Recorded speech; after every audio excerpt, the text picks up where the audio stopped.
उप प्रधान भाई हिमांशु जी, उप प्रधान वैर के प्रतिनिधि तौर पर भाई ओम प्रकाश जी, चेयरमैन भाई प्रकाश जी, माताएं बहनें यदि धूप में खड़ी है तो इधर जगह खाली पड़ी है, आप इधर आ जाए। यहाँ के पंचायत समिति की सदस्य आदरणीय हमारी श्रीमती सुमन देवी जी, पूर्व जिला परिषद सदस्य भाई ईश्वर जी, पूर्व सरपंच भाई जयसिंह जी और मैंने ले दिया नाम, पूर्व जिला परिषद सदस्य भाई ईश्वर जी और रतन सैनी जी, आदरणीय हमारे भाई दिलीप सैनी जी और प्रवीण पारासर जी, सतीश पांडे जी, पूर्व सरपंच वेद प्रकाश जी, बंटी शर्मा जी, बंटी आजादपुरा जी, निहाल जी, हरबान जी। मैं नाम बहुत लिस्ट लंबी है, मैं कह देता हूँ। यहाँ पर तमाम यहाँ पर बैठे हैं हमारे तमाम सैनी जी और समस्त यहाँ पर बैठी है, तमाम यहाँ पर बैठे हैं हमारे सरपंचगण, पंचायत समिति सदस्यगण भाई केदार बारा जी और तमाम सतीश पांडे जी, तमाम यहाँ पर बैठे हैं। वर्तमान में सरपंच, पूर्व में सरपंच, पंचायत समिति सदस्य और पूर्व पंचायत समिति सदस्य और मीडिया के साथीगण, प्रशासन के तमाम हमारे विभागों के अधिकारीगण और हम सबको आज इस मंच पर पहुंचाने वाले तमाम यहाँ पर सरपंच बैठे हैं, पंचायत समिति सदस्य बैठे हैं, जिला परिषद सदस्य बैठे हैं और मैं विधायक आपके बीच में हूँ, मंत्री हूँ। आप हम सबको इस मंच पर बिठाने का, इस सोफा पे कुर्सी पर बिठाने का जो काम किया है, मेरे आप सब जो यहाँ पर बैठे हैं मेरे पिता तुल्य बुजुर्ग हैं, मेरी माता शक्ति, मेरी माताएं, मेरी बहनें, आप सब ने मेरा जो मान सम्मान स्वागत किया है उसका मैं तहे दिल से आभार प्रकट करना चाहता हूं और ईश्वर से प्रार्थना करता हूं कि आप सब लोग फले फूले, आपके बच्चे पढ़े लिखे अच्छे पदों पर पहुंचे। ये मान सम्मान जिस भी गांव में जाता हूं मैं कई बार अपने आप को गौरवान्वित महसूस, कैसे आपका ऋण चुकाऊं, कैसे आपका एहसान चुकाऊं, किन शब्दों में मैं आपकी जवाबदेही करूं जो मेरे से प्रत्येक गांव में जिसमें मैं जाता हूं। और एक जाति की मैं बात नहीं करूंगा, सभी जाति सभी धर्म के लोग जिस तरीका से मुझे आशीर्वाद देते हैं, कई बार माताएं बहनें बड़ा सिर पे हाथ रखती हैं कि भाई जो आशीर्वाद और जो ताकत आप लोग देते हैं, मेरा दिल गदगद। मौका दिया है, विधायक बनाया है, राज्य मंत्री बनाया है, कैबिनेट मंत्री बनाया है, आपकी दुआएं और आपके आशीर्वाद से बना हूं। मैं पहले फिर कहता हूं कि अब मेरी कोई औकात नहीं, मेरा कोई बैकग्राउंड राजनीति से नहीं था। केवल इसमें आज की डेट में 10,000 करोड़ की सड़कों का आपके विभाग में काम चल रहा है, तो आप समझ सकते हैं पूरे प्रदेश के अंदर, राजस्थान में जिस तरीके का सड़कों का काम चल रहा है, मैं किन शब्दों में बयां करूं। मैं कहना चाहूंगा आप लोगों से, मेरी कैबिनेट की मीटिंग है शाम को 5 बजे, पर मैं आपके बीच में आना था और बल्लभगढ़ के लोगों ने जिस तरीका से और आसपास के तमाम यहाँ पर हमारे सरपंच बैठे हैं, पूर्व सरपंच बैठे हैं, आप वो लोग हैं, आप वो क्रीम हैं यहाँ पर बैठे हैं कि आप लोग डेमोक्रेसी के अंदर, लोकतंत्र के अंदर वो लोग हैं कि आप लोगों में वो ताकत है कि आपका यदि आशीर्वाद जिस व्यक्ति को मिल जाता है उसका कोई बाल बांका नहीं कर सकता। वो ताकत इस मंच पर बैठी है और सामने जो आप लोग बैठे हैं वो ताकत है। ये भोर की भूमि तपोध भूमि है, लघु काशी के नाम से ये ज्यादा जानता है। ये बाबा मनोहर दास की धरती है, ये हमारे बहुत ही लोकप्रिय देव बाबा की धरती है, तमाम हमारे सिद्ध बाबा की धरती है। ये वो धरती है कि जो हम लोगों को ताकत और जो आशीर्वाद देती है। साथियों, मैं इतना कहना चाहूंगा, जिस तरीका से 4 साल 3.5 साल हो गए, माननीय मुख्यमंत्री आदरणीय अशोक गहलोत जी ने एक बहुत बड़ी योजना चलाई है, मुख्यमंत्री चिरंजीवी योजना। जिस तरीका से आपके बीच में आपको 10 लाख रुपए तक का इलाज फ्री है उसके अंदर, जिसमें बीपीएल का इलाज फ्री है, खास वृक्ष का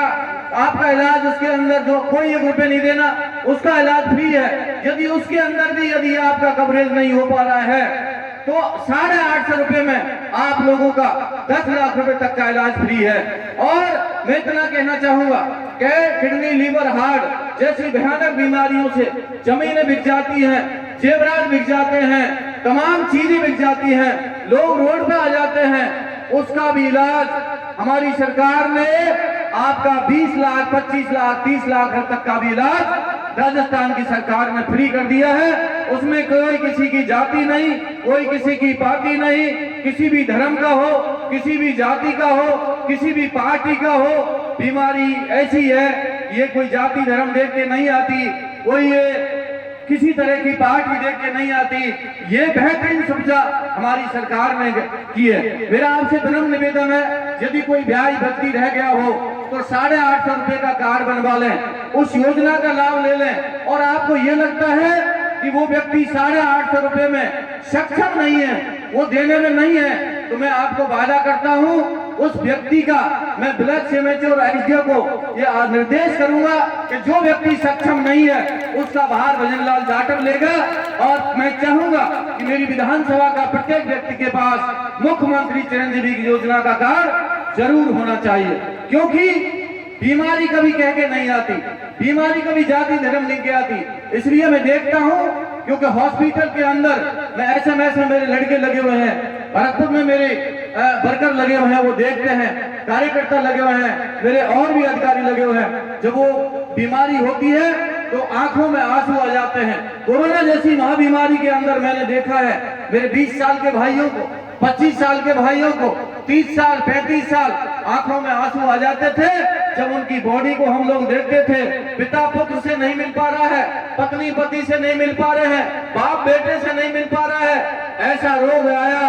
कि पता ही नहीं चला, किसी का पति चला गया, किसी की पत्नी चली गई, किसी का बेटा चला गया, किसी की बहन चली गई। ऐसी भयानक बीमारी आई, ऐसा मेरे 54 साल की उम्र के अंदर ऐसी भयानक बीमारी मैंने कभी नहीं देखी, जो कि कोरोना जैसी महामारी के अंदर जब मौतें हम लोग देखते थे, देखा नहीं जा सकता था। आपके भाई ने, आपके बेटे ने कोरोना की बगैर परवाह किए हुए और हम लोगों ने जिस तरीका से आपकी सेवा की, आपके घर घर अनाज पहुंचाने का काम किया, 50 लाख रुपए का राशन बांटा, उसके बाद तमाम सीएससी पीएससी हम लोगों ने वहां पर कोरोना वार्ड की स्थापना की। और हम चाहते थे कि हमारे क्षेत्रवासियों को ऑक्सीजन प्लांट जिस तरीका से भुसावर के अंदर लग गए, तमाम सीएससी, आज कलसड़ा में सीएससी हो गई, पथेला में सीएससी हो गई, छोकरवाड़ा में सीएससी हो गई, हलेना में सीएससी हो गई, बरखेड़ा में पीएससी हो गई, खरेरी में पीएससी हो गई, मेरे खुद का पंचायत मोलोनी वहां पर पीएससी हो गई। आप समझ सकते हैं कितना काम हमारी सरकार ने आपके आशीर्वाद से हुए। विधानसभा में तमाम सीएससी, तमाम पीएससी, ऐसा काम स्वास्थ्य के क्षेत्र के अंदर हुआ है, जीवन में आज तक कभी स्वास्थ्य के क्षेत्र में इतना काम नहीं हुआ। आप सोचो कितनी पुरानी आपकी डिमांड थी। सतीश जी बता रहे थे एग्रीकल्चर कॉलेज आपका इस क्षेत्र की बहुत बड़ी डिमांड थी। और मैं इतना कहना चाहूंगा, आपके हमारे स्वर्गीय यहाँ के पूर्व मुख्यमंत्री आदरणीय जगन्नाथ पाड़िया जी यहाँ से सीएम रहे थे, उन्होंने काम कराया, उसके बाद किसी वजह से कोई कमी रह गई तो निश्चित तौर पर मैं कहना चाहूंगा कि आप लोगों की मांग थी, आप लोगों की डिमांड थी, तो कृषि कॉलेज उसी पिछले सत्र में खुल भी गया, आपका कॉलेज चालू भी हो गया, आपके कॉलेज की भूमि भी आवंटन हो गई और 2-4-5 दिन के अंदर उसका काम भी शुरू, आपका भुसावर के अंदर कॉलेज खुल भी जाएगा। और उसका रिसर्च सेंटर आपका यहाँ जो ग्राउंड है कारवान के आसपास नए गांव के चारागाह के अंदर, वहाँ का रिसर्च सेंटर भी खुल जाएगा। कितने बच्चों को लाभ मिलेगा, कितनी हमारे यहाँ के किसानों को लाभ मिलेगा, आप समझ सकते हैं। इतना ऐतिहासिक काम हमारे यहाँ हुआ है जो 50 साल पहले हो जाना चाहिए था, वो आज आपके बीच में हो रहा है। साधारण कॉलेज आपका वेर के अंदर खुल गया, वहाँ की राशि भी स्वीकृत हो गई और वो कॉलेज चालू हो गया, उसकी बिल्डिंग के 4.5 करोड़ रुपए भी स्वीकृत हो गए। अब वहाँ पर कॉलेज के अंदर कम से कम 300 से 400 छात्र वहाँ पे भी पढ़ाई कर रहे हैं। कन्या महाविद्यालय आर्य महिला विद्यापीठ भुसावर थी, परंतु उसके बाद जैसी व्यवस्था सुनने में आती है कि कन्या महाविद्यालय की कई बार आर्य महिला विद्यापीठ की थोड़ी व्यवस्था में दिक्कत थी, पर मैंने कही कि जरूर हमारे यहाँ की बहन बेटियां पढ़नी चाहिए। अब कन्या महाविद्यालय इसी सत्र के अंदर एडमिशन भी हो गए, 4.5 से 5 करोड़ की राशि भी स्वीकृत हो गई। अब वहाँ पर एडमिशन भी हमारी बच्चियों ने ले लिया। ऐसा काम शिक्षा में अलग जगाने का काम किया। कम से कम यहाँ पर मैं बताता हूँ, कम से कम 20 विद्यालय, 20 क्यों, कम से कम 25 विद्यालय हमारे जो 8वीं तक थे वो 10वीं हुए, और जो 10वीं वाले थे वो सीनियर सेकेंडरी आपका हो गया ना नरेपुर का, इसलिए कारवान का हो गया, बजाजपुर का हो गया, खेड़ी ब्राह्मण का हो गया, कई गांव थे जो जहाज का आपके पड़ोस में हो गया। कई विद्यालय ऐसे थे कि जहां गाढ़ानी के अंदर स्कूल नहीं हुआ करते थे, इसलिए तमाम विद्यालय आपके क्रमान्वित हो गए। ये कोई छोटा मोटा काम नहीं है, ये काम जीवन तक मैं रहूं या ना रहूं विधायक, परंतु जब तक मैं देखूंगा तो ये स्कूल खुले दिखेंगे तो मुझे प्रसन्नता होगी। ये गांव का स्कूल हमारी सरकार ने किया था, हमारे मुख्यमंत्री जी ने किया था, उसमें जो बच्चा पढ़ के निकलेगा वो दुआएं देगा, चाहे वो किसी भी नौकरी में लगे तो बेहद खुशी होगी। जिस तरीका से कभी किसी गरीब के किसान के बच्चे को इंग्लिश मीडियम में या तो भुसावल जाना पड़ता था, या कहीं महुआ जाना पड़ता था, या जयपुर जाना पड़ता था, मैं इतना